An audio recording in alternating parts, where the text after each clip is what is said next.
আল্লাহ আমার রব, এই রবি আমার সব।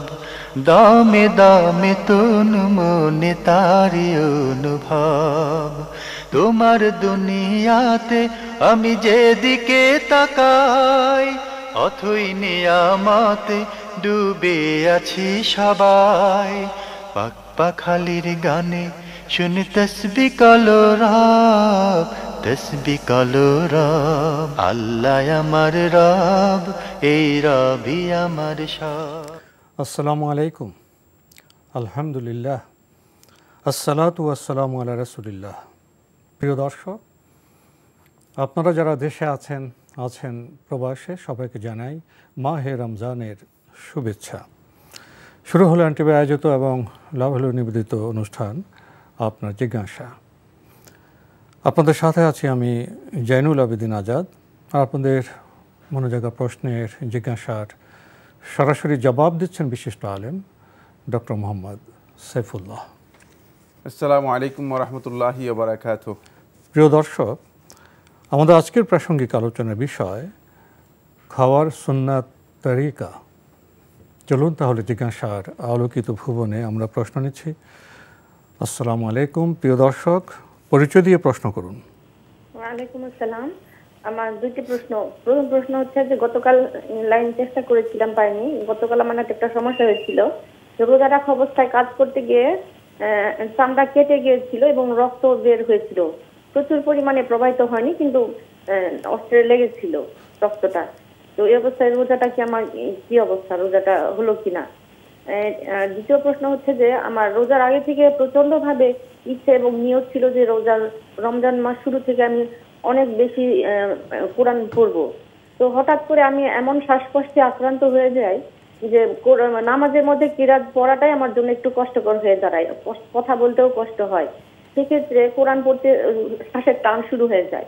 সেক্ষেত্রে আমি যদি ছোট ছোট সূরাগুলি পড়ি, তাহলে কি কোরআন তেলাওয়াতের ফজিলত পাবো কিনা? কষ্ট করে যদি একটু পড়ি ছোট ছোট। ধন্যবাদ আপনাকে। আপনি খুবই গুরুত্বপূর্ণ দুটি প্রশ্ন করেছেন। প্রথম প্রশ্ন, রোজার সময় আপনার চামড়া কেটে বেশ রক্ত বের হয়েছে, এতে কি রোজার কোনো ক্ষতি হয়েছে? ধন্যবাদ। না, আপনার সিয়াম নষ্ট হয়নি। যদি কোনো কারণে শরীরের কোনো অংশ ক্ষত হয়ে যায়, অথবা কাটা যায়, অথবা এমনিতেই রক্ত বেরিয়ে আসে, এতে সিয়াম নষ্ট হবে না। আপনি আরও প্রশ্ন করেছেন, নিয়ত করেছিলেন যে রমজানে কোরআন বেশি বেশি পড়বেন, কিন্তু আপনার শ্বাসকষ্ট দেখা দিয়েছে, সালাতি আপনার কেরাত পড়তে আপনার সমস্যা হচ্ছে। এখন ছোট ছোট করে যদি পড়েন, এতে কি ফজিলত পাবেন? চেষ্টা করুন, আল্লাহ তাআলার কাছে তৌফিক কামনা করুন। আল্লাহ সুবহানাহু ওয়া তাআলা ছাড়া আর কেউ মানুষদেরকে এর জন্য তৌফিক দিতে পারেন না। অনেকেই আছে আল্লাহর বান্দাদের মধ্য থেকে যারা রমাদান মাস পেয়েছে, কিন্তু দুর্ভাগ্যের বিষয় রমাদান মাস আল্লাহ তাআলার আনুগত্য এবং ইবাদতে কাজে লাগাতে পারেনি। সুতরাং আল্লাহ তাআলার কাছে অধিক পরিমাণে দোয়া করুন যেন আল্লাহ সুবহানাহু ওয়া তাআলা তৌফিক দান করেন। এটা আল্লাহর পক্ষ থেকে তৌফিক, যাকে আল্লাহ সুবহানাহু ওয়া তাআলা সারা রাত দাঁড়িয়ে থাকার, আল্লাহ তাআলার সামনে দাঁড়িয়ে থাকার তৌফিক দেন, কতই না সৌভাগ্যবান ব্যক্তি সে। আর যিনি সারা রাত ঘুমিয়ে থাকেন, কতই না হতভাগা সে। সুতরাং দুইয়ের মধ্যে বিশাল পার্থক্য রয়েছে। চেষ্টা করুন ছোটো ছোটো সূরা দিয়েও আপনি যদি সলাত আদায় করে থাকেন, তাহলে সলাতের ফজিলত পাবেন, কিন্তু সেই ফজিলত ফজিলত হবে না যেটা আপনি লম্বা কেরাতের মাধ্যমে পড়তে পারতেন, সেই ফজিলতটুকু পাবেন না, কোনো সন্দেহ নেই। তারপরে সর্বোচ্চ চেষ্টা করে যেতে হবে। মা লা ইউদরাক খুল্লুহু লা ইউতরাক জুল্লুহু, যেটা পরিপূর্ণরূপে অর্জন করা যায় না, অন্তপক্ষে কিছু অংশ ছেড়ে দেওয়া যায় না। যতটুকু সম্ভব সামর্থ্য অনুযায়ী সেটাকে অর্জন করার চেষ্টা করতে হবে। আমরা জানলাম বিষয়গুলো সম্পর্কে। প্রিয় দর্শক, নতুন প্রশ্নে যাচ্ছি। আসসালামু আলাইকুম, পরিচয় দিয়ে প্রশ্ন করুন। ওয়ালাইকুম আসসালাম। জি, আমরা আপনাকে শুনতে পাচ্ছি, আপনার প্রশ্ন করুন। যে আমি আতিকুল ইসলাম নয়াপল্টন থেকে বলছি। জি বলুন। আমার হলো পায়ের গোড়ালিতে সমস্যা। জি, পায়ের গোড়ালিতে সমস্যা। আমি যদি দাঁড়ায়া চেয়ারে বৈশা নামাজ পড়তে সক্ষম অথবা জায়নামাজে বৈশা নামাজ পড়তে সক্ষম, কোনটা জি। আমার জন্য উত্তম বা শরিয়া সম্মত? আপনি কি আর কোনো দাঁড়ায়া যদি কিসের সমস্যা? আমি সিজদায় যাই তাহলে আমার পায়ের গোড়ায় অনেক চাপ পড়ে, হয়তো 2-3 দিন আমি পড়তে পারি, পরে ব্যথাটা বেড়ে যায়। তো ডাক্তার আমাকে বলছে চেয়ারে বসে নামাজ পড়ার জন্য। কোন পদ্ধতি? যে আপনার বিষয়টি আমরা বুঝতে পেরেছি। আপনার কি আর কোনো প্রশ্ন আছে? যে না, একটাই। ধন্যবাদ। পায়ের সমস্যা, ডাক্তার বলেছে চেয়ারে বসতে, তো উনি কি চেয়ারে বসতে পারেন, জায়নামাজে বসতে পারেন, কোনটা ওনার জন্য ভালো হবে? প্রথম কথা হচ্ছে, আপনি আপনার যে সমস্যার কথা উল্লেখ করেছেন যে পায়ের গোড়ালিতে সমস্যা, পায়ের গোড়ালিতে যদি সমস্যা হয়ে থাকে তাহলে এর জন্য ডাক্তার আপনাকে চেয়ারে বসে সালাত আদায় করতে বলছেন কেন, বা এই ফতোয়া কেন দিয়েছেন তিনি ভালো জানেন, আমি জানি না। পায়ের গোড়ালিতে সমস্যার জন্য তো তিনি চেয়ারে বসে সালাত আদায় করবেন না। প্রথম কথা হচ্ছে, যদি দাঁড়াতে পারেন তাহলে আপনি অবশ্যই দাঁড়াবেন, কিয়াম আপনার জন্য ফরজ। যদি রুকু করতে পারেন তাহলে রুকু অবশ্যই আপনি করবেন, রুকু আপনার জন্য ফরজ। যদি আপনি সিজদা করতে পারেন আপনি সিজদা করবেন, কিন্তু সিজদা করে যদি আপনি বসতে না পারেন পায়ের গোড়ালির কারণে, মানে পায়ের গোড়ালি কোনটাকে বলা হয় থাকে, পায়ের গোড়ালির কারণে তো তিনি সিজদা করতে অসুবিধা হবে না, সিজদা করতে পারবেন, মানে শুধু হয়তো নিচে বসতে সমস্যা হতে পারে। যদি আপনি নিচে বসতে সমস্যা হয়ে থাকে তাহলে আপনি সিজদা করবেন, সিজদা করে আপনি চেয়ারে বসবেন, সিজদা করে আপনি চেয়ারে বসবেন, তাহলে আপনাকে সেভাবে সালাত আদায় করতে হবে। বাকি ডাক্তারের ফতোয়া গ্রহণ করে ইবাদত নষ্ট করার কোনো সুযোগ নেই, কারণ ডাক্তার তো আর ইবাদত সম্পর্কে বোঝেন না। ইবাদতের বিষয়গুলো অবশ্যই জানতে হবে, সেটা হলো এই যে ইবাদতটা আমার কোনটা পসিবল কোনটা পসিবল না, যেটা পসিবল সেটা অবশ্যই করতে হবে, আর যেটা মানে অসুস্থতার কারণে ওজরের কারণে পসিবল নয় শুধু ততটুকুই বাদ পড়বে, শুধু ততটুকুই বাদ পড়বে। মানে আসাকিতুল উজরিন লা ইয়াতাআদ্দা, ওজরের কারণে যে জিনিসটুকু বাদ পড়েছে সেটা অন্য জিনিসকে বাতিল করবে না, অন্য জিনিসকে বাতিল আরেকটাকে বাতিল করতে পারবে না। এখন আপনি দাঁড়াতে পারেন সুন্দর মতে, তাহলে ডাক্তার আপনাকে ফতোয়া দিলে কী লাভ হবে? ডাক্তার তো আসলে ইসলাম সম্পর্কে জানেন না হয়তো, যিনি ফতোয়া দিয়েছেন, কারণ কিয়াম আপনার জন্য ফরজ সালাতের মধ্যে। সুতরাং কথা বললে সুযোগ কিন্তু আপনি চেয়ারে বসে সালাত আদায় করবেন, আর সেই ফতোয়া গ্রহণ করলেও আমাদের মানে ক্ষতি হবে, সেটা হলো আমাদের ইবাদত নষ্ট হয়ে যাবে। এই জন্য কোন কারণে, কোন পয়েন্টের কারণে আপনার এখানে কোন বিষয়ে আপনাকে এখানে মানে সমস্যা হয়েছে, সেই সমস্যাটুকু যতটুকু আপনার সমস্যা ততটুকু আপনাকে কি দেওয়া হবে, সুযোগ দেওয়া হবে। ইজা দোয়া কালাম রত্যাসা, যখন কোনো কারণে একটা সংকীর্ণতা দেখা দেয়, সমস্যা দেখা দেয়, সংকট এসে যায়, তখন ইসলাম সেটাকে সহজ করে যতটুকু দরকার ততটুকু সহজ করবে। এখন আপনার দরকার কি? আপনি কি বসতে পারতেছেন না? আপনি কি সিজদা করতে পারতেছেন না? যেটা পারতেছেন না সেটাই শুধুমাত্র আপনি রুখসত পাবেন। বিষয়টা আমার মনে হয় আপনি একটু ভালো করে খেয়াল করলে বুঝতে পেরেছেন। এক্ষেত্রে ফাত্তাকুল্লাহ মাস্তাতা'তুম, ইসলামী শরীয়তের মূলনীতি হচ্ছে কোরআনে আল্লাহ তাআলা বলে দিয়েছেন ফাত্তাকুল্লাহ মাস্তাতা'তুম, তোমরা আল্লাহ তাআলাকে ভয় করো, মাস্তাতা'তুম যতটুকু তোমাদের সাধ্যে কুলায়, যেটা সামর্থ্যের মধ্যে আছে সেটা কোনো অবস্থায় সাকেত হবে না, বাদ পড়বে না। প্রিয় দর্শক, আমরা উপলব্ধি করলাম কিয়াম, রুকু, সেজদা সবই করার চেষ্টা করবেন। যেখানে এসে আটকে যাবেন সেখানে ইসলাম সহজ করে দিয়েছে, সেখানে আপনি সহজ পথ গ্রহণ করতে পারবেন। আমরা নতুন প্রশ্নে যাচ্ছি। আসসালামু আলাইকুম, পরিচয় দিয়ে প্রশ্ন করুন। আসসালামু আলাইকুম। ওয়ালাইকুম আসসালাম। আমি মোহাম্মদ আব্দুল গফুর, কুলাউড়া থেকে বলছি। জি ভাইয়া বলুন। আমার আকীদাগত প্রশ্ন স্যার। আমার প্রশ্ন হলো যে আমাদের এলাকার একজন পীর সাহেব আলে হাদিস যারা, তাদেরকে আলে হাদিস বলেন। এখন আলে হাদিস কারা, আমরা এর পরিচয়টা আমি জানতে চাই। আর দ্বিতীয় প্রশ্নটি হলো যে যারা মাযহাব প্রতিষ্ঠা করেছেন তারা তো হাদিসের আলোকেই প্রতিষ্ঠা করেছেন, এখন আমরা মাযহাব কেন মানব না, এ ব্যাপারে আমি একটু জানতে চাই হুজুরের কাছে। আসসালামু আলাইকুম।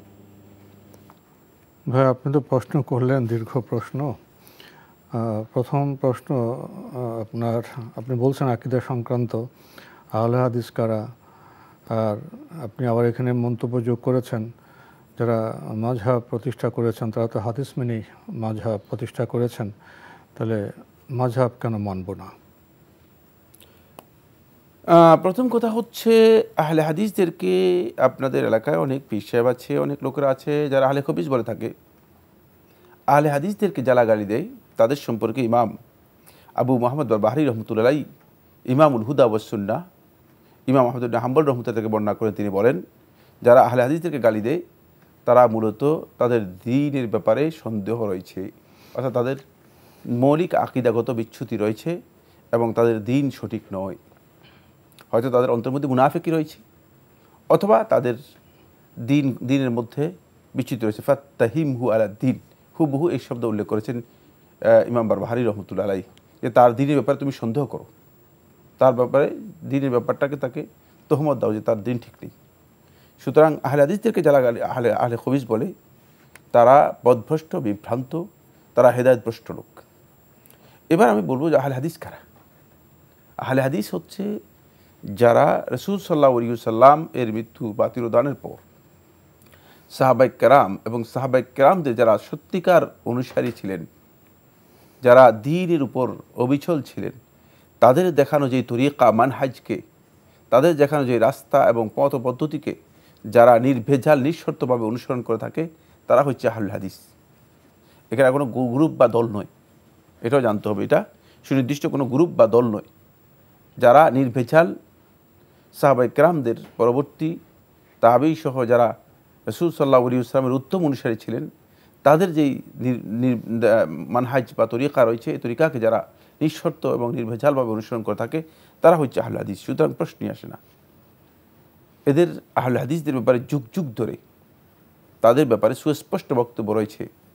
তারা শিরক, কুফর এবং মুনাফিকের ব্যাপারে তারা আপোষহীন ছিলেন, বিদআতের ব্যাপারে তারা কঠোর ছিলেন এবং মানুষদেরকে দ্বীনের সঠিক দ্বীন বুঝার জন্য তারা মানুষদেরকে আহ্বান করতেন, ডাকতেন।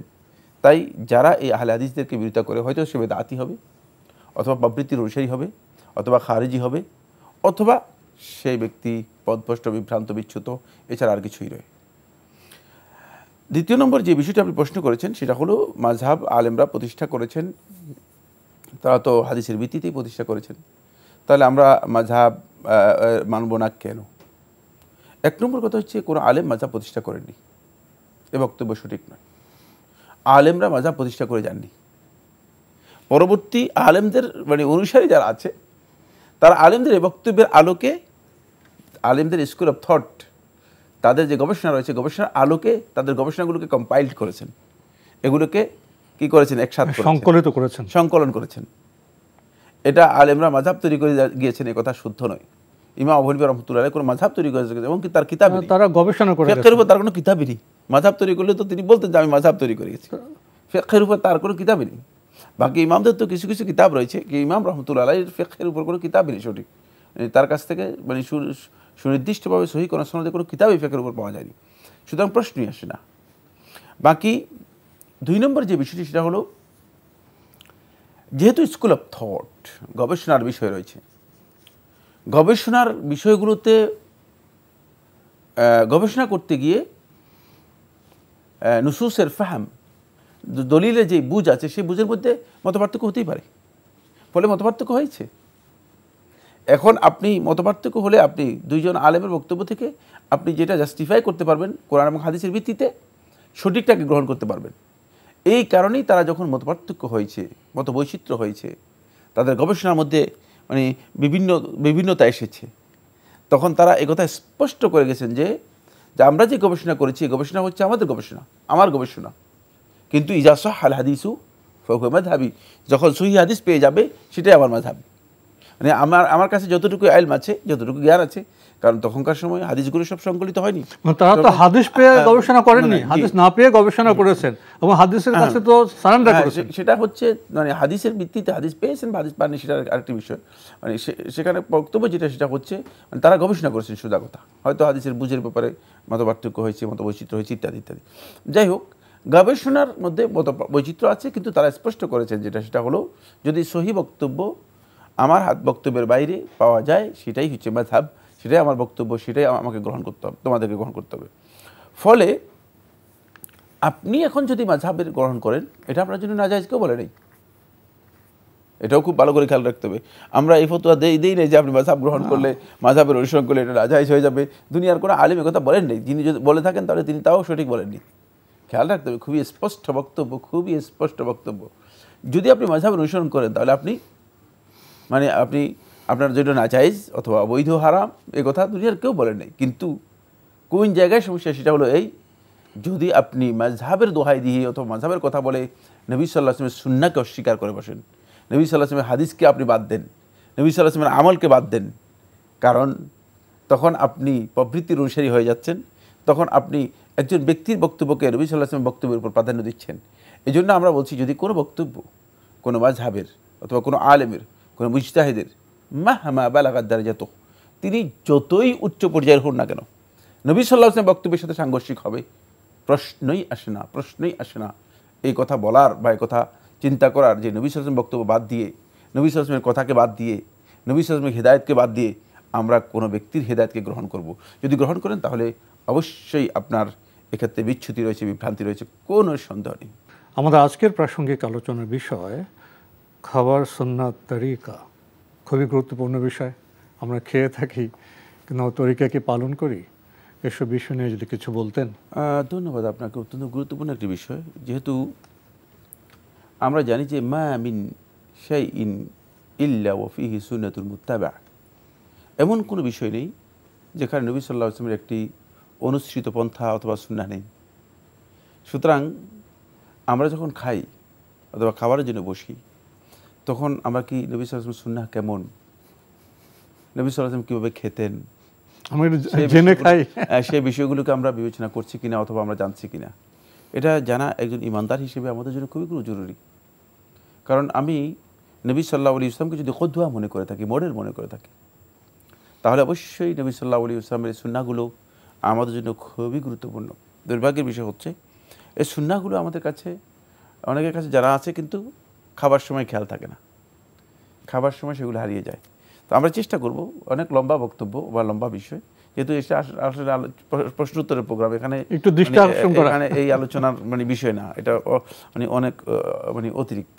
তারপরে আমরা যেহেতু সংক্ষেপে চেষ্টা করব। এক নম্বর বিষয় হচ্ছে নবী সাল্লাল্লাহু আলাইহি ওয়াসাল্লামের সুন্নাহ হচ্ছে যখন কোনো খাবার দেয়া হবে, নবী সাল্লাল্লাহু আলাইহি ওয়াসাল্লাম সে খাবারের দোষ বর্ণনা করতেন না, দোষ বর্ণনা করতেন না। আনাস ইবনে মালিক রাদিয়াল্লাহু বর্ণনা করেন, তিনি বলেন মা আবা রাসূলুল্লাহ সাল্লাল্লাহু আলাইহি ওয়াসাল্লাম তাআমান কাত্তু, নবী সাল্লাল্লাহু আলাইহি ওয়াসাল্লাম কখনো কোনো খাবারের দোষ বর্ণনা করেন না। খাবার দেখলেই যে অনেকে দেখা যাচ্ছে বা এই খাবারটা কেমন, মন্তব্য করে, এমন গন্ধ কেন, বা এটা কি পোড়া, রংটা এমন কেন, ইনিশতাহাহু আকাল।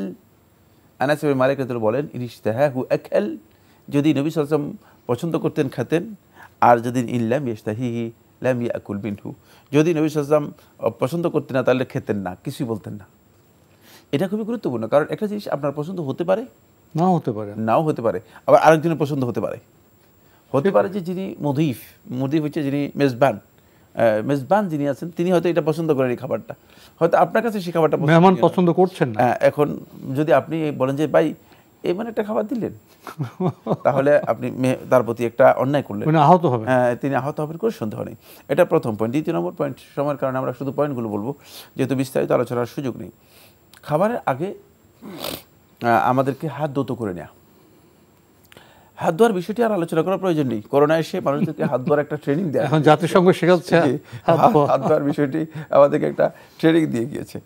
3 নম্বর যে পয়েন্টটি, সেটা হলো খাবারের আগে বিসমিল্লাহ বলা। খাবারের আগে বিসমিল্লাহ বলা অত্যন্ত গুরুত্বপূর্ণ বিষয়। আপনি যদি আপনার খাবারের আগে বিসমিল্লাহ না বলেন, তাহলে শয়তান আপনার সাথে খাবে, খাবারের যে বরকত রয়েছে সে বরকত উঠে যাবে। তাহলে দুটি ভয়ঙ্কর বিষয়। এই জন্য আমরা অনেকেই খাবারের আগে বিসমিল্লাহ বলি না। আর রাসূলুল্লাহ সাল্লাল্লাহু আলাইহি ওয়াসাল্লাম এটাকে কেমন গুরুত্ব দিয়েছেন। এই জন্য আহলে ইলমের মধ্যে কেউ বলেছেন বিসমিল্লাহ বলাটা ওয়াজিব, যদিও বিশুদ্ধ বক্তব্য হচ্ছে বিসমিল্লাহ বলাটা হচ্ছে সুন্নাহ। বাকি আলেমদের মধ্যে কেউ ওয়াজিব বলেছেন, যেহেতু রাসূলুল্লাহ সাল্লাল্লাহু বলেছেন যে যদি তোমাদের মধ্যে কোনো ব্যক্তি খাবারের শুরুতে বিসমিল্লাহ বলতে না পারে, যখন তার মনে পড়বে তখন সে যেন বলে বিসমিল্লাহি আউওয়ালাহু ওয়া আখিরাহু, ওয়া ফি লাফজিন, অন্য রাওয়াতের মধ্যে এসেছে বিসমিল্লাহি ফি আউওয়ালিহি ওয়া আখিরিহি, তাহলে এটা বলে যাবে। তারপরেও সে বিসমিল্লাহ বলবেই, বলবেই। সুতরাং এটা আমাদেরকে খুব ভালো করে খেয়াল রাখতে হবে। 4 নম্বর যে পয়েন্টটি গুরুত্বপূর্ণ সেটা হলো অবশ্যই ওয়াজিব হচ্ছে, যদিও আলেমদের মধ্যে ইখতিলাফ রয়েছে, এটা বিশুদ্ধ বক্তব্য, ওয়াজিব হচ্ছে ডান হাত দিয়ে খাবে যদি কোনো ওজন না থাকে। কারণ ওজন থাকলে সেটা ভিন্ন মাসআলা। আল্লাহ তাআলা মানুষের ওজনের কারণে, মানুষের সমস্যার কারণে আল্লাহ রাব্বুল আলামিন মানুষদেরকে সহজ করে দেন, কিন্তু ওজন নেই, আপনি ডান হাত দিয়ে খাবেন। কিন্তু বর্তমানে আমরা দেখতে পাই যেটা সেটা হচ্ছে অনেকেই ফ্যাশন করছেন, বাপসাপটা এমন যে বাম হাতে খেলে মনে হয় যেন একটু অন্যরকম দেখা যায়, আমি একটু অন্যরকম, হ্যাঁ আমি একটু ভিন্ন রকম, মানে না, এগুলো কিচ্ছু না, এগুলো কিচ্ছু না। বরং আল্লাহ নবী সাল্লাল্লাহু আলাইহি ওয়াসাল্লামের কাছে এই কাজটি এত ভয়ঙ্কর যে নবী সাল্লাল্লাহু আলাইহি ওয়াসাল্লাম অভিশপ্ত কাজগুলোর মধ্যে এটাকে নবী সাল্লাল্লাহু আলাইহি ওয়াসাল্লাম ইন্ডিকেট করেছেন। সুতরাং খাবারটা অবশ্যই ডান হাতে খাবেন। বাম হাতে খাবার অথবা পানীয় পান করা মোটেও জায়েজ নেই। বরং এই মাসালা আলেমদের মধ্যে জুমহুর আহলে ইলম মানে এই মাসালার মধ্যে বলেছেন, যদি বলেছেন সুন্নত, কেউ সুন্নত মুআক্কাদা বলেছেন, কিন্তু আহলে হাদিসদের মধ্যে অনেকেই কথা বলেছেন যে এটি যদি কেউ বাম হাতে খায় সেটি তার জন্য হারাম হবে। অনেক লম্বা বক্তব্য রয়েছে। এরপরে যে পয়েন্টটি আমরা আলোচনা করব সেটা হলো খাবার যখন আপনাকে দেওয়া হবে, আপনি খাবার শুরু করবেন সামনে যেটা আছে সেখান থেকে, মানে কিছু মাঝখান থেকে নেবেন, কিছু ওই দিক থেকে নেবেন, কিছু ওই দিক থেকে। অনেকে দেখা যায় যে মানে কোনটা ভালো ভালো জিনিস আছে সেটা নিজের জন্য, খাবারটাকে এলোমেলো করে না এলোমেলো। খাবারের সৌন্দর্য হচ্ছে খাবার যেটা মানে নিজের কাছে।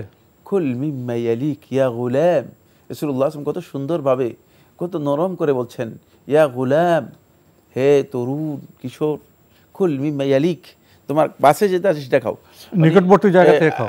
আমির ইবনে আবি সালেমা রাদিয়াল্লাহু তাআলা আনহু তিনি মানে খাচ্ছিলেন, তো মাঝে মধ্যে ডান দিক থেকে খাচ্ছিলেন, মাঝে মধ্যে মাঝখান দিয়ে খাচ্ছিলেন।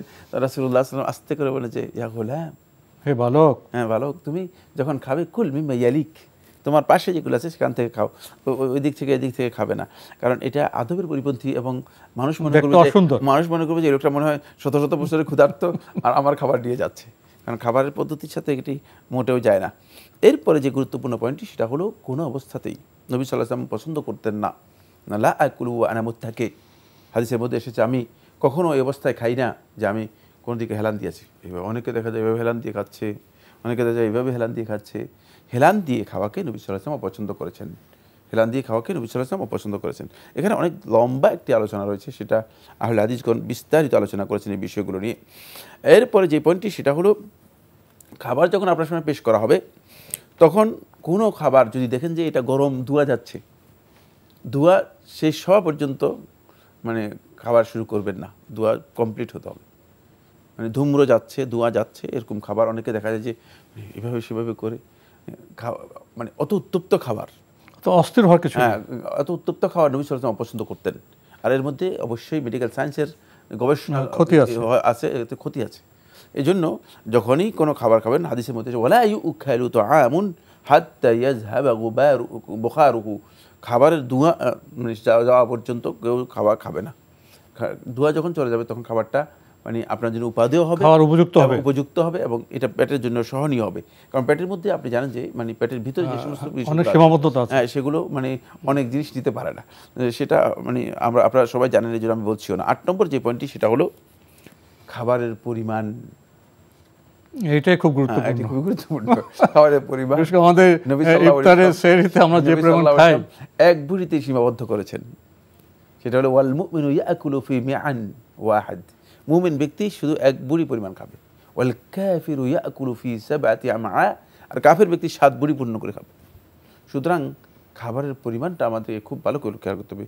যদি বেশি খেতে চান, মানে যদি বেশি খেতে চান তাহলে অনুমতি দেওয়া আছে শুধুমাত্র মানে 1/3 পর্যন্ত খেতে পারবেন, 1/3, 3 ভাগের 1 ভাগ, 1/3 পর্যন্ত খেতে পারবেন, 1/3 পর্যন্ত খাবার অনুমোদন দেওয়া আছে। কিন্তু কেন আমাদেরকে মানুষ জোর করতেছে? কেন আমরা নিজেরা অন্যদেরকে জোর করতেছি? মেহমানকে কেন মেজবান জোর করতেছে? যেহেতু নবী সাল্লাল্লাহু আলাইহি ওয়াসাল্লাম এই হাদিসগুলো সম্পর্কে আমাদের জানা নেই। এই জন্য আমি অত্যন্ত বিনয়ের সাথে অনুরোধ করব, মেহমানকে মেহমানের অবস্থায় রেখে দিন। মেহমানের সামনে খাবার দিয়েছেন যথেষ্ট, তিনি তার সুবিধা অনুযায়ী খাবেন, তার রুচি সুবিধা অনুযায়ী খাবেন, কতটুকু তিনি খেতে পারবেন সেটা দেখবেন, জোর করবেন না। আর নিজেও অতিরিক্ত খাবেন না, অন্যকে অতিরিক্ত খাবারের জন্য মানে কোনোভাবেই চাপ দেবেন না, কারণ এই কাজটি সুন্নাহ পরিপন্থী কাজ। আর যত কম খাবেন ততই আপনার জন্য উপকারী নবী সাল্লাল্লাহু আলাইহি ওয়াসাল্লাম আমরা যদি যাই খুব সহজে নবী সাল্লাল্লাহু আলাইহি ওয়াসাল্লাম সাহারির মধ্যে কয়েকটা খেজুর খেতেন নবী সাল্লাল্লাহু সাহারির মধ্যে। সুতরাং এটা আমাদের খেয়াল রাখতে হবে। এরপরে যে পয়েন্টটি সেটা হলো সংক্ষেপে বলছি যে খাবারে যখন একসাথে খাবেন, কোনো অনুষ্ঠানে খাবেন অথবা বাসায় খাবেন, খাবার শেষ করার পরে বসে গল্প করবেন না। এটা নবী সাল্লাল্লাহু হাদিয়ের পরিপন্থী। অনেকে দেখা যায় যে খাবার শেষ করে খেয়েছেন 15 মিনিট, 40 মিনিট 50 মিনিট অপ্রয়োজনীয় গাল গল্প করতেছে। এদিকে মেজবানের সমস্যা, আর দ্বিতীয়ত কেন নবী সাল্লাল্লাহু আলাইহি ওয়াসাল্লাম এগুলো করেছেন, বা এই হাদি নবী সাল্লাল্লাহু আলাইহি ওয়াসাল্লাম কেন, এগুলোর মধ্যে অনেক বিষয়, এর মধ্যে গুরুত্বপূর্ণ অনেক হিকমত রয়েছে। জি, আসলে আমরা শায়খদের শুনছিলাম খাওয়া সুন্নাত তারিকা, এখানে কি নেই? স্বাস্থ্য আছে, ইবাদত আছে, সংস্কৃতি আছে, সভ্যতা আছে, কিন্তু আমরা কি সেভাবে সভ্য হতে পারছি? এই আত্মসমালোচনা শেষে আপনাদের প্রশ্ন নিচ্ছি। প্রিয় দর্শক, আসসালামু আলাইকুম, পরিচয় দিয়ে প্রশ্ন করুন। ওয়ালাইকুম আসসালাম। আমার প্রথম প্রশ্ন হচ্ছে, আপনি কে বলছেন ভাইয়া, কোত্থেকে বলছেন? আমি ঢাকা থেকে বলছি, মোহাম্মদ আরাফাত হোসেন। জি বলুন। আমার প্রথম প্রশ্ন হচ্ছে, মানে বাথরুমে দাঁড়িয়ে দাঁড়িয়ে ওযু করলে কি ওযু হবে? মানে সব জায়গায় বাথরুমে দাঁড়িয়ে দাঁড়িয়ে ওযু করলে কি ওযু হবে? বাথরুমে ওযু না? জি জি, যেমন সব দেখা যায় যে মানে সব জায়গায় বসে বসে ওযু, আমরা কি দাঁড়িয়ে ওযু করতে পারবো? জি জি জি। আর দ্বিতীয় প্রশ্ন হচ্ছে, মানে তাহাজ্জুদ নামাজে সেজদার সময় তাসবিহ পড়ে তারপর মানে বিসমিল্লাহির রহমানির রহিম বলে কি মানে তারপর দোয়া করতে হবে, নাকি বিসমিল্লাহির রহমানির রহিম না বলেও করা যায়? আপনার প্রশ্নটি কি? আপনার দ্বিতীয় প্রশ্নটি স্পষ্ট করুন তো ভাইয়া, একটু ধীরে বলুন, স্পষ্ট করে বলুন দ্বিতীয় প্রশ্নটি। আপনি লাইনে আছেন? ধীরে স্পষ্ট করে আপনার দ্বিতীয় প্রশ্নটি রিপিট করুন তো ভাইয়া। দ্বিতীয় প্রশ্নটি হচ্ছে তাহাজ্জুদ সালাতে, মানে যখন রাতে নামাজ পড়তে উঠি, জি জি তাহাজ্জুদ, মানে সেজদার সময় তাসবিহ পড়ে বিসমিল্লাহির রহমানির রহিম বলে কি তারপর দোয়া করব, নাকি বিসমিল্লাহির রহমানির রহিম? সেজদায় আপনি তাসবিহ পড়ে দোয়া করবেন নাকি? এই জি জি, ধন্যবাদ আপনাকে। আপনার প্রথম প্রশ্ন, বাথরুমে দাঁড়িয়ে কি ওযু করতে পারবেন? ধন্যবাদ এই ভাইকে, গুরুত্বপূর্ণ প্রশ্ন করেছেন। দাঁড়িয়ে উজু করা নবী সাল্লাল্লাহু আলাইহি ওয়াসাল্লামের হাদিস থেকে একটু বিচ্যুত। নবী সাল্লাল্লাহু আলাইহি ওয়াসাল্লামের হাদিস হচ্ছে মূলত দাঁড়িয়ে নয়, বসে উজু করা। কিন্তু যেহেতু আমাদের লাইফ স্টাইল চেঞ্জ হয়ে গিয়েছে, এখন খুব কম জায়গায় আপনি পাবেন যে বসে আপনি উজু করতে পারবেন, কারণ সেই ব্যবস্থাপনা নেই। ফলে এই বিষয়ে আলেমদের বক্তব্য হচ্ছে যেটা, সেটা হলো উজু করার মানে নবী সাল্লাল্লাহু আলাইহি ওয়াসাল্লামের সময় উজু করার যে পদ্ধতি ছিল, সেটা যেহেতু উজু পানির ব্যবস্থা করা হতো, সেখানে দাঁড়িয়ে মানে এই ব্যবস্থা ছিল না, দাঁড়িয়ে করাটা সহজ ছিল না। কিন্তু বর্তমানে যেহেতু পানির ব্যবস্থা মানে রাখা আছে, দাঁড়িয়ে করতে গেলে আরও বেশি কমফোর্টেবল হয়, সুতরাং এটা জায়েজ। তবে কেউ তাআসসিয়া বিন নবী সাল্লাল্লাহু আলাইহি ওয়াসাল্লাম, নবী সাল্লাল্লাহু আলাইহি ওয়াসাল্লামকে অনুসরণ করে যদি তিনি বসে করেন, এটাই সবচেয়ে আফদল, সবচেয়ে উত্তম, সুন্নাহসম্মত, কোনো সন্দেহ নেই। বাকি দাঁড়িয়ে যদি কেউ উজু করেন তাহলে তার উজু করা জায়েজ, সে উজু হয়ে যাবে। এর সাথে যুক্ত করেছেন আপনি বাথরুম। বাথরুম বলতে আপনি যেটা বোঝেন সেটা হচ্ছে ওয়াটার কোর্সেস, মানে দাওরাত মিয়াহ বলা হয় তাকে আরবিতে। দাওরাত মিয়াহ মানে ওয়াটার কোর্সেস, যেখানে আসলে পানির গোসল ইত্যাদি সহ সবই আছে, টয়লেট সব কিছু রয়েছে, এগুলোতে উজু করা জায়েজ, এতে উজু হয়ে যাবে। কারণ এখন আর গ্রামে গঞ্জেও মানে আপনি সে ব্যবস্থা নেই। জি, সে ব্যবস্থা নেই। এটা শুধুমাত্র বাথরুম বলতে এটা ওই মেরহাদ নয়, ওই ল্যাট্রিন নয়, যেখানে ওই ল্যাট্রিন নয় যেখানে ময়লা, ডাস্টবিন, দুর্গন্ধ সব কিছু একসাথ করা থাকতো, সেই অবস্থা নয়। যেহেতু এখানে আসলে ডাস্টবিন, ময়লা কিছুই থাকে না, এইগুলোতে ময়লা ডাস্টবিন বলতে কিছুই থাকে না। জি, আমরা জানলাম বিষয়টি সম্পর্কে। প্রিয় দর্শক, আরেকটি প্রশ্ন আপনি করেছেন, তাহাজ্জুদ সালাতে যখন সেজদায় যাবেন সেখানে আপনি বলছেন এভাবে, তাসবিহ পড়ার পর বিসমিল্লাহ বলে কি দোয়া করতে পারবো? বিসমিল্লাহ এর প্রয়োজন কি? এখানে বিসমিল্লাহর কোনো প্রয়োজন নেই। তাসবিহ পড়ার পরে আপনি দোয়া করতে পারবেন, বিসমিল্লাহর কোনো প্রয়োজন আছে আমি মনে করছি না। জি, আমরা জানলাম বিষয়টি সম্পর্কে। প্রিয় দর্শক, নতুন প্রশ্নে যাচ্ছি। আসসালামু আলাইকুম, পরিচয় দিয়ে প্রশ্ন করুন। হ্যালো, জি, আমরা আপনাকে শুনতে পাচ্ছি। আপনার পরিচয় দিয়ে প্রশ্ন করুন। জি হ্যালো, হ্যাঁ আসসালামু আলাইকুম। ওয়ালাইকুম আমার আসসালাম। একটা প্রশ্ন, যে হুজুর বললেন যে খাবারের ব্যাপারে, যে ধূম্রজাত খাবারের কথা যে বললেন, যে এটা এর মধ্যে কি চাও পড়ে? চা তো ধোঁয়া বের হয়, চা খাওয়াটা কি তাহলে কি সুন্নার পরিপন্থী নাকি? আমি একটু চা খেলে একটু উপকার পাই, একটু সমস্যা আছে আমার ঠান্ডার জন্য। তো এই খাবারের মধ্যে কি চাটা কি পড়ে কিনা? আর কোনো প্রশ্ন আছে? জি না একটু। ধন্যবাদ, আপনি প্রাসঙ্গিক প্রশ্ন করেছেন। একটু আগে শায়েখ বলেছেন যে ধোঁয়া ওঠা উত্তপ্ত খাবার গ্রহণ করবেন না, এতে ক্ষতির কারণ আছে। এখন আপনি উদাহরণ তুলে ধরেছেন যে চায়ের ধোঁয়া তো ওঠে, তো চায়ের ধোঁয়া কতক্ষণ ওঠে? প্রথম ওঠে, দ্বিতীয় ওঠে, শেষে ওঠে, তো চায়েরও কী অবস্থা হবে? একই বিষয়। চা একবারে মানে উত্তপ্ত ধোঁয়া যাচ্ছে, এটা খাবেন না জি, এটা খাবেন একটু ঠান্ডা হলে, সহনীয় পর্যায়ে আসলে একটু ঠান্ডা হলে খান। মানে আপনি যে উপকারের কথা বলেছেন সেটা চায়ের ধোঁয়া শেষ হয়ে যাওয়ার পরে যদি খান, এটা সবচেয়ে বেশি উপকারী। জি, আমরা জানলাম বিষয়টি সম্পর্কে। প্রিয় দর্শক, নতুন প্রশ্নে যাচ্ছি। আসসালামু আলাইকুম, পরিচয় দিয়ে প্রশ্ন করুন। ওয়ালাইকুম আসসালাম। আসসালামু আলাইকুম। জি, আসসালামু আলাইকুম। ওয়ালাইকুম আসসালাম। আচ্ছা, আমি আশিক বলছিলাম পাবনা থেকে। আপনার টেলিভিশনের ভলিউমটি কমিয়ে ভাইয়া স্পষ্ট করে প্রশ্নটি করুন। জি, আমি আশিক বলছিলাম পাবনা থেকে। জি বলুন। আচ্ছা, আমার একটা প্রশ্ন জানার আছে, সেটা হলো আমরা যে তারাবি নামাজ পড়ি সেটা মূলত 20 রাকাত, এর মধ্যে 8 রাকাতও আছে, 12 রাকাতও আছে। আমি যদি 8 রাকাত বা 12 রাকাত যদি পড়ি, তাহলে কি নামাজটা হবে নাকি 20 রাকাতই পড়তে হবে? জি, আর কোনো প্রশ্ন আছে? জি না, আর কোনো প্রশ্ন নাই। ধন্যবাদ ভাই, আপনাকে ধন্যবাদ জানাই। যে তারাবি নিয়ে বোধহয় আমরা বিগত অনেকগুলো বছর ধরে বোধহয় কথা বলছি। আমরা কয়েকটি মূল নীতি বলার চেষ্টা করেছি, যে ফরজ, সুন্নত, নফল তো এক নয়।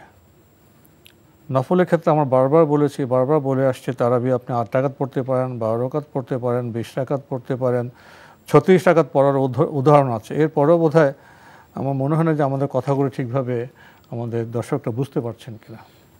দর্শকরা না বুঝার কারণ আমি বুঝতে পারিনি। সেটা হচ্ছে তারাবির সালাত হচ্ছে সুন্নত সালাত বা নফল সালাত, অতিরিক্ত নামাজ। বিশুদ্ধ বক্তব্য হচ্ছে অতিরিক্ত এই নামাজের রাকাত সংখ্যা নির্দিষ্ট নয়। ফলে নবী সাল্লাল্লাহু আলাইহি ইসলাম থেকে কোনো সহিহ রিওয়ায়াত দ্বারা এ রাকাত সংখ্যা নির্দিষ্ট প্রমাণিত হয়নি। নবী সাল্লাল্লাহু আলাইহি ইসলাম কয় রাকাত পড়েছেন সুস্পষ্ট কোনো নস দ্বারা এটি প্রমাণিত হয়নি। তাই সেক্ষেত্রে আপনি যদি 8 রাকাত পড়েন, তাহলে নবী সাল্লাল্লাহু আলাইহি ইসলাম রাতের নামাজ 8 রাকাত পড়তেন, সহিহ বুখারী রিওয়ায়াতের মধ্যে এসেছে, উত্তম আমল, তাহলে সেটা আপনি পড়তে পারেন। কিন্তু নবী সাল্লাল্লাহু আলাইহি ওয়াসাল্লাম 8 রাকাত পড়তেন কেমন, সেখানে সেই বর্ণনাও রয়েছে, দীর্ঘ সময় নিয়ে পড়তেন। লা ইউসআলু আন হুসনিহিন্না ওয়া তুলিহিন, মানে এর সৌন্দর্য এবং লম্বা এই দুটি সম্পর্কে মোটে প্রশ্নই করা যাবে না। আমাকে জিজ্ঞেস করুন না, এমন প্রশ্ন করার মানে কি অবস্থায়, শুধু যদি আপনি সেই ধরনের 4 রাকাত পড়েন যথেষ্ট, রাতের নামাজ 4 রাকাত পড়লে যথেষ্ট, মানে সেখানে রাকাত উদ্দেশ্য নয়। ঠিক তারাবির নামাজ অথবা কিয়ামে রমাদানে রাকাত উদ্দেশ্য নয়, উদ্দেশ্য হচ্ছে কতটুকু কিয়াম করতে পারলেন, কতটুকু দাঁড়ালেন, কতটুকু কোরআন তিলাওয়াত করতে পারলেন, যেহেতু এটা সবচেয়ে শ্রেষ্ঠ ইবাদত এখানে। তাই সেক্ষেত্রে যদি 8 রাকাত পড়েন তাও পারেন, আপনি যদি 20 রাকাত পড়েন তাও পারেন, আপনি যদি আরও বেশি পড়েন, আলেমদের ইখতিলাফ রয়েছে। ইমাম মালিক রহমতুল্লাহ থেকে 36 রাকাত পড়ার কথাটি বর্ণিত হয়েছে। বরং ইয়াহয়া ইবনে সাঈদ রহমতুল্লাহ বলেছেন যে আমি যখন মদিনায় এসেছি তখন মদিনাবাসীকে দেখেছি তারা 41 রাকাত পড়তে। সুতরাং মদিনাতে 41 রাকাত পর্যন্ত পড়া হতো। এটা ইয়াহয়া ইবনে সাঈদ রহমতুল্লাহ, তিনি ইমাম বুখারী রহমতুল্লাহ উস্তাদ, তিনি বর্ণনা করেছেন। তাহলে এটা সালাফদের আমল সাব্যস্ত হয়েছে। সলফে সালেহিনগণ মানে অনেক বেশি পড়তেন। সুতরাং কেউ যদি 8 রাকাত পড়েন তেলেও পড়তে পারেন, আরও যদি বেশি পড়েন তেলে পড়তে পারেন। মানে এর রাকাত নির্দিষ্ট করে বা রাকাত নির্দিষ্টকরণ নিয়ে হইচই করা অথবা বিভ্রান্তি তৈরি করা, এটি মূলত সালাফদের মানহাজের পরিপন্থী। যারা সালাফদের মানহাজ সম্পর্কে জ্ঞান রাখেন না, তারা এই ধরনের কাজ করে থাকেন। তাহলে আমরা 2 রাকাত করে তারাবি পড়ব, আমরা দীর্ঘ কিয়াম করব, অনেক বেশি কোরআন পড়ার চেষ্টা করব, এটাই বোধহয় আমাদের রাতের নামাজের লক্ষ্য। প্রিয় দর্শক, আমরা নতুন প্রশ্নে যাচ্ছি। আসসালামু আলাইকুম, পরিচয় দিয়ে প্রশ্ন করুন। ওয়ালাইকুম আসসালাম। যে আমি একটু প্রশ্ন করতে চাচ্ছি, আমার নামটা একটু গোপনে রাখতে চাচ্ছি। সেটা হচ্ছে গিয়ে, আমার ইসলামিক এজেন্ট ব্যাংকে আমাদের একটা অ্যাকাউন্ট ছিল, সেভিংস অ্যাকাউন্ট 2 লাখ টাকার। ঠিক আছে, ওটা আমার আত্মীয়রই ব্যাংকটা, এজেন্ট ব্যাংক। এখন সেভিংস অ্যাকাউন্ট যেহেতু, আমরা ভাবলাম যে এটাকে এফডিআর করব। ঠিক আছে, তো এফডিআর করার জন্য আমরা টাকাটা উঠাতে যাচ্ছিলাম, তখনই আমাদের ওই আত্মীয়টা বললো যে ওনার ওই টাকাটা একটু প্রয়োজন ব্যবসার কাজে। উনি এফডিআর এর চার্জের ভিত্তিতেই, এফডিআর এর যতই আসে, যখন যে মাসে যেভাবে আসে ওই হিসেবে আমাদের সেভিংস অ্যাকাউন্টে টাকাটা জমা করে দিবে কয়েকদিনের জন্য। উনি কয়েক মাসের জন্য নিতে চাচ্ছে ধার হিসেবে। তো আমরা ওইভাবে ধার দিলাম। এখন আমাদের সেভিংস অ্যাকাউন্টে উনি এফডিআর এর চার্জ হিসেবে প্রায় 1 বছর টাকা জমা করেছে। এখন এই টাকাটা কি আমাদের জন্য বৈধ হবে নেওয়াটা? আর যদি বৈধ না হয়, 1 বছরে উনি আবার রিসেন্টলি আমাদেরকে টাকাটা ফেরত দিয়ে দিয়েছে। এখন এই যে 1 বছরের টাকাটা কিছু টাকা যে ওনারা জমা করলো এফডিআর এর চার্জ হিসেবে, ওই টাকাটা যদি বৈধ না হয়, তাহলে ওই টাকাটা আমরা আবার কি করব? ওনাদেরকে কি ফেরত দিয়ে দিব, নাকি আমরা এটা দান করতে পারবো কোথাও? অনেক বর্ণনা দিলেন, মূল বিষয়টা কি জেনেছেন? এখানে কি সুদের কোনো অন্তর্ভুক্তি আছে? জি, মানে এটাই জানতে চাচ্ছি, এটা কি কোনোভাবে সুদ হয়ে গেছে? আমি একটু না, কনফিউজ। এটা কি ওনার সাথে আপনার আলাপ, আমাদের জিজ্ঞেস করছেন, ভালো কথা। আরও ভালো হতো আপনি যাদের সাথে লেনদেন করছেন তাদেরকে জিজ্ঞেস করেছেন এখানে কি সুদের কোনো অনুপ্রবেশ আছে কিনা? না না না না, ওনারা ব্যাংকিং হিসেবে, মানে এফডিআর যে ইসলামিক শরিয়া ভিত্তিক যে ব্যাংকিং, ওনারা বললো যে ওই এফডিআর এ আপনার টাকাটা 1 বছর জমা রেখেছেন, এই তো? হ্যাঁ, আমরা সেভিংস অ্যাকাউন্টে রেখেছিলাম, আমরা এফডিআর করতে চাচ্ছিলাম। ধন্যবাদ আপনাকে, ধন্যবাদ আপনাকে। জি ধন্যবাদ। না, আপনার যেই টাকাটি আপনাকে দেওয়া হয়েছে সেটি সুদ হওয়ার কারণে এটি আপনার মালিকানা আসেনি। সেক্ষেত্রে আপনি ওনাকে এই টাকা না দিয়ে আপনি এটি জনকল্যাণ অথবা জনসেবার কোনো কাজে আপনি ব্যয় করতে পারেন, এবং ব্যয় করাটা আপনার জন্য জায়েজ। বাকি এই টাকার মালিকানা আপনার হবে না। প্রশ্ন নিচ্ছি। আসসালামু আলাইকুম, পরিচয় দিয়ে প্রশ্ন করুন। ওয়ালাইকুম আসসালাম ওয়া রাহমাতুল্লাহি ওয়া বারাকাতুহু। জি, হ্যালো, আমরা আপনাকে শুনতে পাচ্ছি আপনাকে। আমি বলতেছি কেরামুল হক। জি বলুন। বামনডাঙ্গা গাইবান্ধা থেকে করতেছিলাম, গাইবান্ধা। জি, আমার প্রশ্ন হচ্ছে, একটাই প্রশ্ন, কিছু কিছু লোক দেখি, হ্যাঁ, একেবারে সুস্থ, ইচ্ছা করে রোজা থাকে না, এর ব্যাপারে দুনিয়া কি হবে এবং আখিরাতে কি হবে এটা জানতে চাই আমি। রোজা থাকে না। জি, ধন্যবাদ আপনাকে। আপনি বলছেন যে কিছু কিছু লোক ইচ্ছে করে রোজা রাখে না, তাহলে দুনিয়া কি হবে, আখিরাতে কি হবে?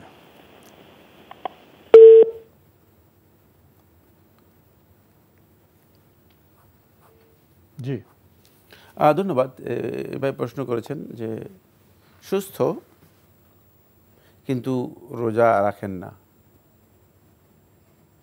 তিনি আল্লাহর বিধানের সাথে যদি তার তামাশা অথবা খামখেয়ালি করেন অথবা অবজ্ঞা অবহেলা করেন, তাহলে তিনি কাফের হয়ে যাবেন। আলেমদের এই মাসআলার মধ্যে দুটি বক্তব্য রয়েছে। কেউ কেউ বলেছেন যে সে কাফের হয়ে যাবে, কেউ কেউ বলেছেন না, সে বড় কবিরা গুনাহকারী হবে, মানে কাফের হয়ে যাবে না। কিন্তু যেটি তাহকিক আমার কাছে মনে হয়েছে সেটা হলো সে কাফের হবে, কুফর আসগর, ছোট কুফরি হবে। এতে তার জীবনের সমস্ত আমল বরবাদ হয়ে যাবে, দুনিয়াতে এর বিপরীত শাস্তি পাবে। আল্লাহ সুবহানাহু ওয়া তাআলা যখন বান্দা আল্লাহ রাব্বুল আলামিনের কোনো বিধানকে লঙ্ঘন করে, যেটা মানে করতে নিষেধ করা হয়েছে সেটা করে, তখন ঠিক আল্লাহ সুবহানাহু ওয়া তাআলা ওই যে কাজটি করতে নিষেধ করেছে সে কাজটি করার কারণে তাকে ওই বিপরীত কাজের মাধ্যমে শাস্তি দিয়ে থাকেন। মান ইস্তাআজালা শাইআন ক্বাবলা আওয়ানিহি উকিবা বিহিরমানিহি, তাকে ওই জিনিস থেকে আল্লাহ তাআলা বঞ্চিত করে দিবেন। বোঝানোর জন্য বলছি, মানে এটা একেবারেই মানে হুবহু এবার হবে এ কথা আমি বলছি না। যেমন আল্লাহ সুবহানাহু ওয়া তাআলা তার খাবার কমিয়ে দিবেন, খেতেই পারবে না। হতে পারে যে দুনিয়াতে এমন ভয়ঙ্কর অবস্থা হবে যে মানে যে খাবারের জন্য, যে মানে প্রবৃত্তির অনুসরণ করার জন্য, পেট পূরণ করার জন্য এত কিছু করেছে, আল্লাহর বিধানকে অমান্য করেছে, দুনিয়াতে সে খেতে পারবে না। খাবার আল্লাহ তাআলা উঠিয়ে নেবেন। পৃথিবীতে বহু মানুষ আছে যাদের কোটি কোটি টাকার সম্পদ রয়েছে কিন্তু খেতে পারে না, এক বেলা খাবার সুন্দরভাবে খাওয়ার সুযোগ নেই, কিন্তু আল্লাহ তাআলা উঠিয়ে দিয়েছেন, সম্ভব নয়। এরপরে আখিরাতে তো অবশ্যই কঠিন শাস্তি, যেহেতু জান্নাতের জন্য সিয়াম অত্যন্ত গুরুত্বপূর্ণ একটি ইবাদত। আর এটা ফরজ ইবাদত যদি কোনো ব্যক্তি নষ্ট করে থাকে, তাহলে সেই ব্যক্তি ফরজ ইবাদত কিয়ামতের দিন আর কোনো কিছুর মাধ্যমে এটাকে রিকভার করতে পারবে না, এটাকে পুনরুদ্ধার করতে পারবে না, আর কোনো ইবাদত নেই। তাই আখিরাতেও সে কঠিন শাস্তির মুখোমুখি হবে। এই কাজটি তার জন্য ভয়ঙ্কর অপরাধ হবে। ফলে হতে পারে যে এর মাধ্যমে তার দুনিয়ার জীবনে যত ভালো কাজ করেছে সবগুলো ভালো কাজই তার শেষ হয়ে যেতে পারে, বিনষ্ট হয়ে যেতে পারে। উভয় জীবনে তিনি ক্ষতিগ্রস্ত হবেন আমরা জানলাম। প্রিয় দর্শক, নতুন প্রশ্নে যাচ্ছে। আসসালামু আলাইকুম, পরিচয় দিয়ে প্রশ্ন করুন। ওয়ালাইকুম আসসালাম। বগুড়া থেকে বলছি। হুজুর, রাত্রে আমি মনে করি সূরা মুলক তেলাওয়াত করে এবং ঘুমানোর আগে আপনারা 3 কুল বোন, আপনি একটু ধীরে প্রশ্ন করুন। আপনার প্রশ্নটি আমরা সঠিক বুঝতে পারছি না, আপনি একটু ধীরে স্পষ্ট করে প্রশ্নটি রিপিট করুন। আসসালামু আলাইকুম। হ্যাঁ, রাত্রে সূরা মুলক তেলাওয়াত করি এবং 3 কুল তেলাওয়াত করে আমরা রাসূল করে 3 বার দরুদ শরীফ পড়ি এবং দোয়া পাঠ করে শুয়ে পড়ি, ঠিক আছে কিনা? আর দ্বিতীয় প্রশ্ন হচ্ছে তারা 20 রাকাত পড়তেছি ইনশাআল্লাহ। এখন মনে করেন যে 4 রাকাত হয়তো একটু বড় সূরা দিলাম, বেশি করে একটু কেরাত দিলাম, রুকু সিজদা বড় করলাম, এবং কোন সময় একটু ছোট কেরাত দিলাম, রুকু সিজদা ছোট ছোট করলাম, বুঝছেন? তাতে কি সমস্যা আছে? আর 3 নম্বর প্রশ্ন হচ্ছে, আমরা দুটি প্রশ্ন নিয়ে থাকি। ধন্যবাদ আপনাকে। দ্বিতীয় প্রশ্নটি পেয়েছেন? জি, প্রথম প্রশ্ন যেটা সেটা হচ্ছে তিনি রাত্রে কেমন লাইল করেন, 3 কুল পড়েন, দরুদ পড়েন, সূরা মুসালাত 3 কুল পড়েন, দরুদ পড়েন, পড়ে তারপরে ঘুমিয়ে যান। এটি আপনি যদি পড়েন এটা পড়া যায়, কিন্তু এটাকে সুন্নাহ মনে করার বৈধতা নেই, এটি সুন্নাহসম্মত আমল নয়। জি। দ্বিতীয় প্রশ্নটি? দ্বিতীয় হচ্ছে তারাবির ব্যাপারে তিনি বলেছেন যে কখনো লম্বা কেরাত করেন, কখনো ছোট কেরাত করেন, দুটোই জায়েজ। জি, আমরা জানলাম বিষয়টি সম্পর্কে। প্রিয় দর্শক, নতুন প্রশ্নে যাচ্ছে। আসসালামু আলাইকুম, পরিচয় দিয়ে প্রশ্ন করুন। আসসালামু আলাইকুম। ওয়ালাইকুম আসসালাম। আমি রাজশাহী থেকে বলছি। আমার 2টি প্রশ্ন। আমার প্রথম প্রশ্নটি হচ্ছে, আমরা জানি যে ইফতারের সময় পানি অথবা খেজুর দিয়ে ইফতার করা সুন্নাহ। তো আমার প্রশ্নটি হচ্ছে, যদি পানি খেজুর দুইটাই থাকে বা কেউ যদি শুধু পানি দিয়ে ইফতার করে, মানে খেজুর থাকার পরে, তাহলে কি সেই সুন্নাহটা আদায় হবে, নাকি খেজুর থাকতে শুধু পানি সে খেতে পারবে না? আর কোনো প্রশ্ন আছে? জি, আমার আরেকটা প্রশ্ন হচ্ছে, আরেকদিন শুনলাম যে শাইখ বললেন রোজা ভঙ্গের কারণের মধ্যে একটি কারণ বললেন, মানে এটা ভালোভাবে বুঝি নাই, যে সফরে যাবে যদি কেউ বলে যে আমি রোজা নেই, মানে সফরে যাব এরকম একটা বললেন, আমি সেটা বুঝি না, একটু যদি বলতেন তাহলে নাকি রোজা ভেঙে যায়। ধন্যবাদ আপনাকে। আপনি ইফতার প্রসঙ্গে কথা বলেছেন, সুন্নাহসম্মত ইফতার কোনটা হবে? আপনি বলছেন যে পানি খেজুর না, খেজুর আগে পানি পরে হবে, এবং আপনি বলছেন যে 2টি টেবিল আছে, যদি পানি দিয়ে ইফতার করে তাতে কি সুন্নাহসম্মত ইফতার হবে না? না, হবে কীভাবে? আপনি যদি ইফতার করেন তাহলে খেজুর দিয়ে শুরু করবেন, এটা হচ্ছে সুন্নাহ। সেক্ষেত্রে পানি দিয়ে যদি শুরু করেন তাহলে আপনি সুন্নাহ অনুসরণ করলেন না। আপনি প্রথমে খেজুর খাবেন, তারপরে পানি খাবেন। জি, এটা হচ্ছে সুন্নাহ। আরেকটি আপনি প্রশ্ন করেছেন, রোজা ভঙ্গের বিভিন্ন কারণের মধ্যে আপনি শুনেছেন যে কেউ যদি বলে ফেলে রোজা রেখে আমি রোজা নেই, তাহলে তো রোজা ভেঙে যাবে, ঠিক আছে কিনা? হ্যাঁ, এটাই তো তিনি বুঝতে কোথায় সমস্যা হয়েছে আমি জানি না। যদি কোনো ব্যক্তি রোজা না রাখার নিয়ত করে ফেলে যে আমি রোজা রাখবো না, আমি রোজা নেই, তাহলে তার রোজা ভঙ্গ হয়ে যাবে। জি, স্পষ্ট বিষয়। প্রিয় দর্শক, খুবই স্পষ্ট বিষয়। আমরা নতুন প্রশ্নে যাচ্ছি। আসসালামু আলাইকুম, প্রিয় দর্শক, পরিচয় দিয়ে প্রশ্ন করুন। আসসালামু আলাইকুম হুজুর, আমি মাসুম কুমিল্লা ধর্মপুর থেকে।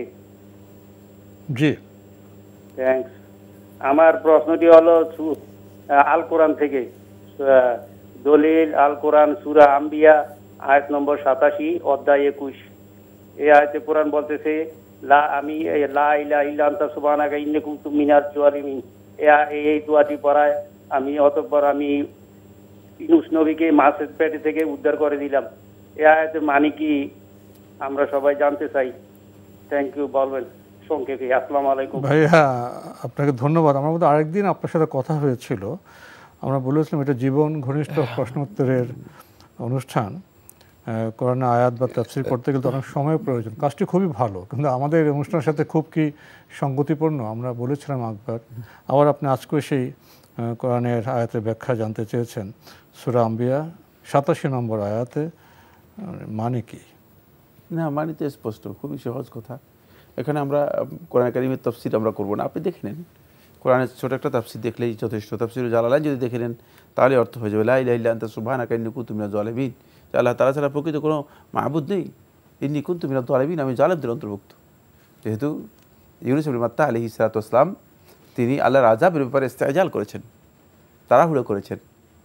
এই জন্য তিনি নিজেকে আল্লাহ রাব্বুল আলামিনের কাছে অপরাধী হিসেবে তুলে ধরছেন, জালেমদের অন্তর্ভুক্ত বলছে আমি জালেমদের অন্তর্ভুক্ত, কারণ ভুল হয়ে গেছে। কিন্তু সবার জুলুম এক পর্যায়ে না।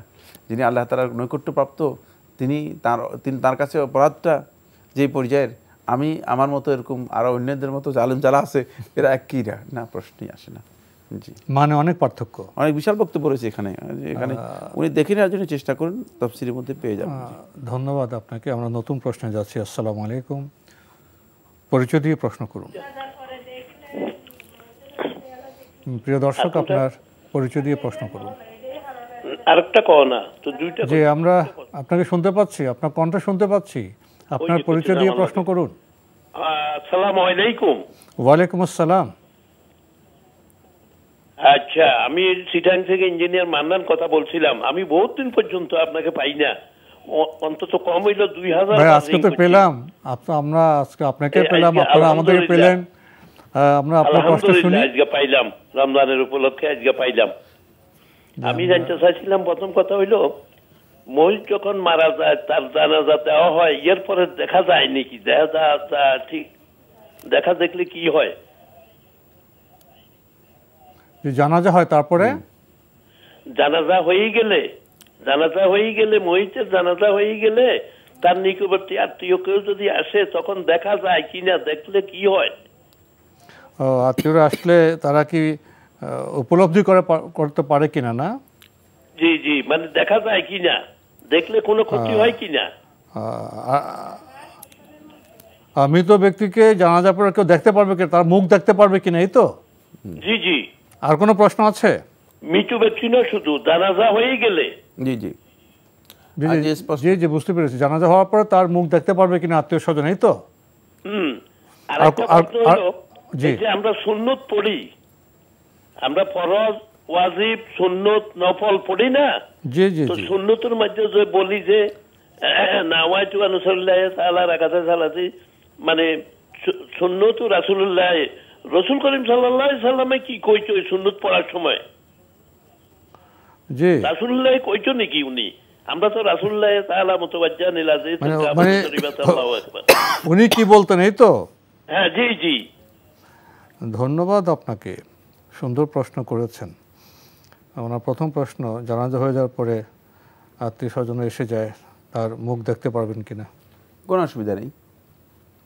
জানাজা সলাতের পরেও যদি কেউ মাইয়িতকে দেখতে চান তার জন্য জায়েজ আছে দেখা।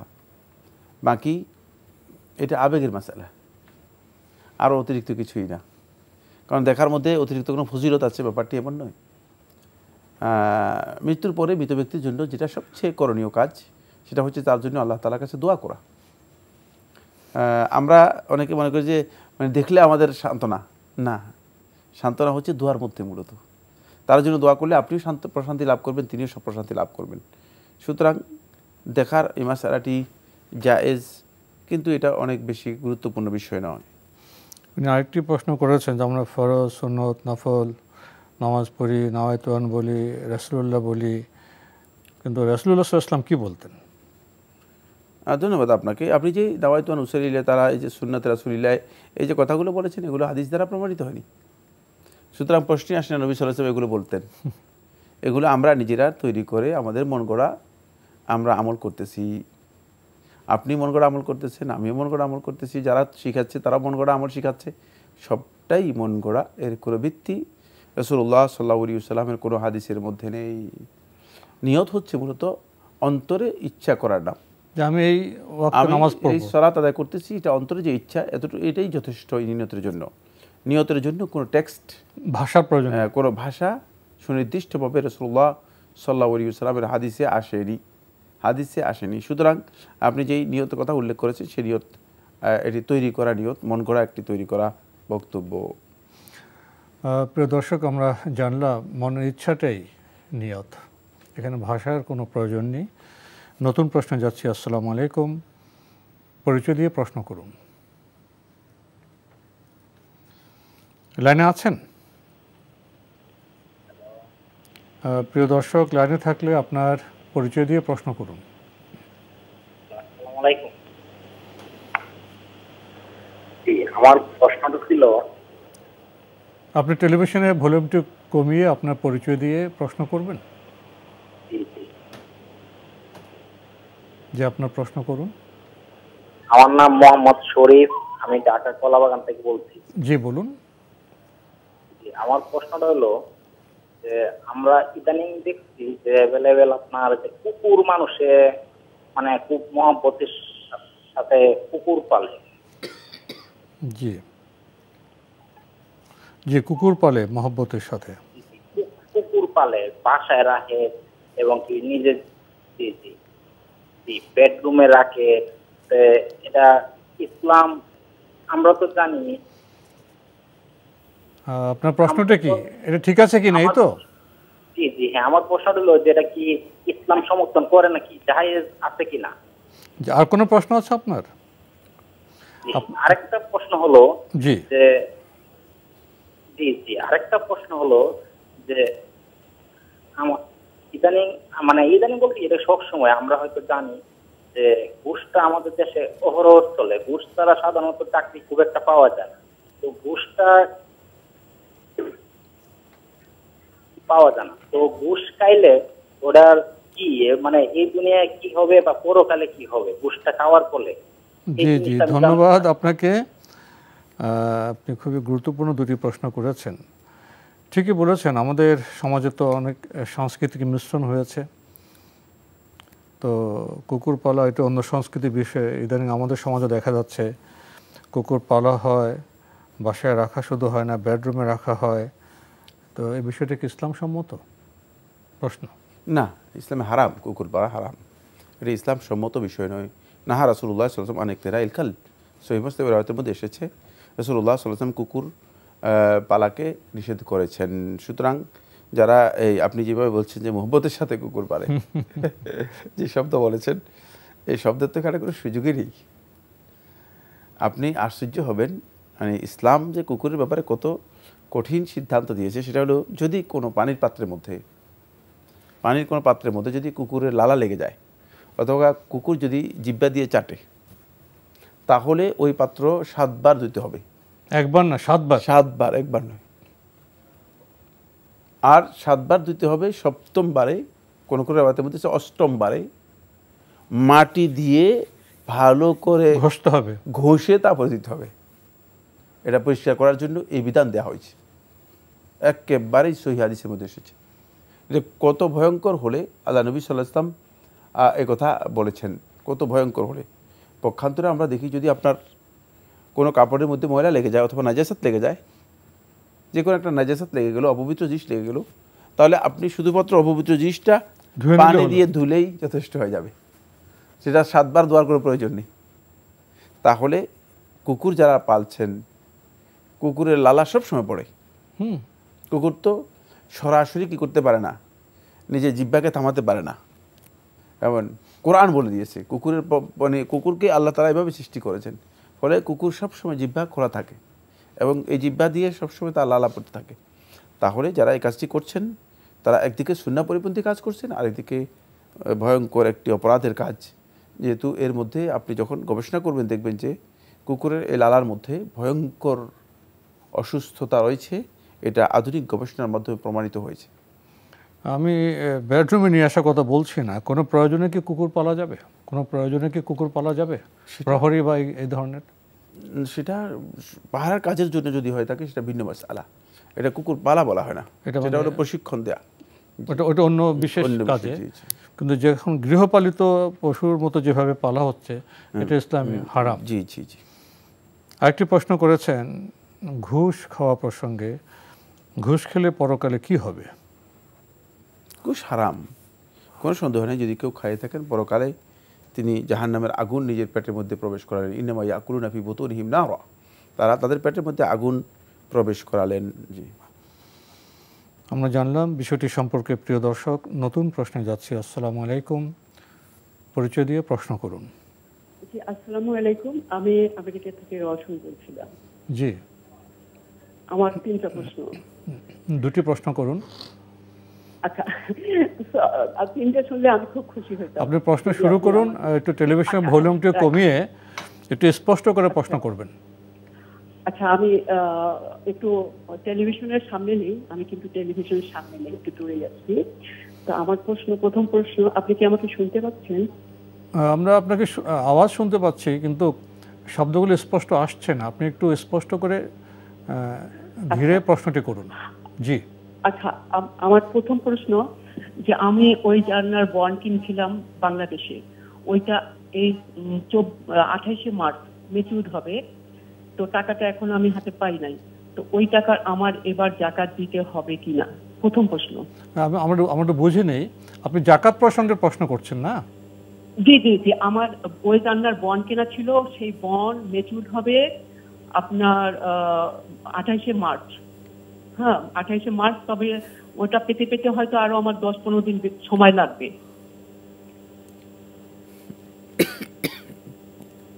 আপনি কি শুনতে পাচ্ছেন আমাকে? জি, আপনি ইউএসএ থাকেন, বন্ড কিনেছেন, এটা জি জি জাকাত না? জি জি, হ্যাঁ, এটা মানে ধরেন 30শে মার্চ ম্যাচিউর হবে না, আমার আর 10-15 দিন সময় লাগবে, তো ওই টাকাতে আমার জাকাত দিতে হবে কিনা, এক নাম্বার। জি। 2 নাম্বার, মামার তো খালাতো ভাইয়ের ঘরে জব নাই, চাকরি নেই, তার বাচ্চার লেখাপড়া করার জন্য জাকাতের টাকা দেওয়া যাবে কিনা? কাকে জাকাতের টাকা দেবেন? খালাতো ভাইয়ের ছেলে।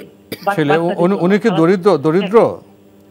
দরিদ্র বলতে কোনো চাকরি বাকরি নাই, বাবার যা সম্পত্তি ছিল সেটা নিয়েও বিক্রি করছে, এখন ও হ্যান্ড টু মাউথ এরকম। তো সেক্ষেত্রে তার খালাতো বোন বাচ্চাদের 3টা বাচ্চা, ওই 3টা বাচ্চার লেখাপড়ার খরচ দিতে পারবে কিনা?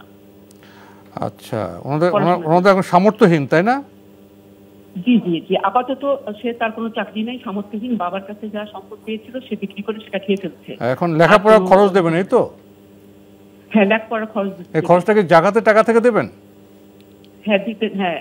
জি, মানে আমি দেবো না, মানে আমার আত্মীয়র মধ্যে আর কি আমাকে দিতে বলছিল। আচ্ছা, 3 নাম্বার আরেকটা প্রশ্ন, সেটা হচ্ছে গিয়ে আমি হজে যাওয়ার জন্য নিয়োগ করছি, তো যে বাসায় উঠবো ওই বাসার লোকজন নামাজি না, সেই বাসা থেকে কি আমরা মানে খেয়ে যেতে পারবো, সেই বাসা থাকতে পারবো? কে নামাজি না? মানে যার বাসায় আমরা উঠবো, যার বাসায় আমি উঠবো, তারা নামাজি না, যদিও তার মানে মায়ের পেটের ভাই, বড় ভাই, কিন্তু তারা ওইরকম নামাজ কালাম পড়ে। আপনারা হজে নিয়ত করেছেন, তো যার বাসা কি মক্কায়, যার বাসা উঠবেন? না না, এখানে বাংলাদেশে। বাংলাদেশে। আচ্ছা আচ্ছা, তো তার বাসা উঠবেন, তিনি নামাজি না, তারপর আপনি বাংলাদেশ থেকে আপনি হজে যাবেন, এই তো আপনার প্রশ্ন? না, হ্যাঁ হ্যাঁ হ্যাঁ, আমরা এখান থেকে বাংলাদেশে যাব, বাংলাদেশে তার বাসা হয়তো 2-4-5-7 দিন যে ভাই হোক থাকতে হবে। জি জি জি, বুঝতে পেরেছি। ধন্যবাদ আপনাকে। আপনি তো সেই সুদূর ইউএসএ থেকে প্রশ্ন করছেন, তো আমরা এখানে একটু শুনতে একটু অসুবিধা হচ্ছিল, তো শেষে আমরা আপনার সাথে প্রশ্নোত্তরের মাধ্যমে আপনার বিষয়টি আশা করি স্পষ্ট হয়েছে। আমরা শায়েখের কাছে যাচ্ছি। প্রথম তো হলো যে বন্ড, জি, সেটা 30শে মার্চ ম্যাচিউর হবে, এই জাকাত ওনাকে দিতে হবে কিনা? জি, আপনার যেহেতু আপনার যে বন্ড, এটা 28শে মার্চ আপনি উল্লেখ করেছেন যে এটা ম্যাচিউর হবে, সেক্ষেত্রে আপনি যখনই এই বন্ডের টাকা আপনার কাছে আসবে, সাথে সাথে আপনাকে জাকাত দিতে হবে, এবং এবছরই আপনাকে জাকাত দিতে হবে। যদি আপনি রমাদান মাসে জাকাত আদায় করে থাকেন। আমাদের সময় খুব দ্রুত জবাব দিতে হবে। তো উনি বলছেন জাকাতের টাকা কি খালাতো ভাইয়ের ছেলে কাকে কিছু করণীয় নেই, খরচ লেখাপড়া খরচ দিতে পারবেন কিনা, তাদের সামর্থ্য নেই।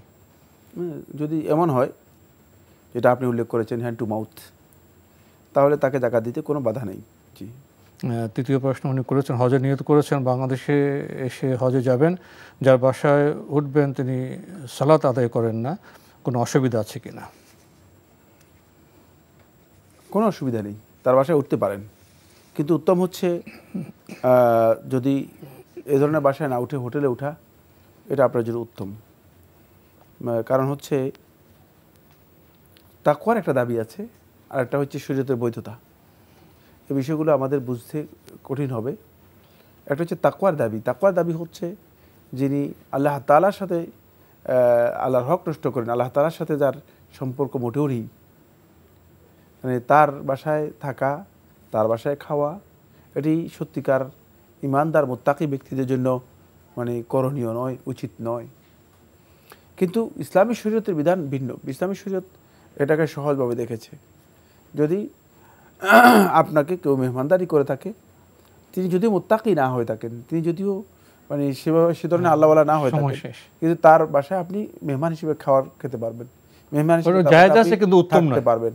এই জন্য তাকওয়ার দাবি হচ্ছে আপনি তার বাসায় না উঠে আপনি হয়তো হোটেলে উঠতে পারেন অথবা অন্য কোথাও উঠতে পারেন, কিন্তু যদি আপনার আর কোনো সুযোগ না থাকে তাহলে আপনি সেখানে উঠতে পারেন না, জায়েজ নয়।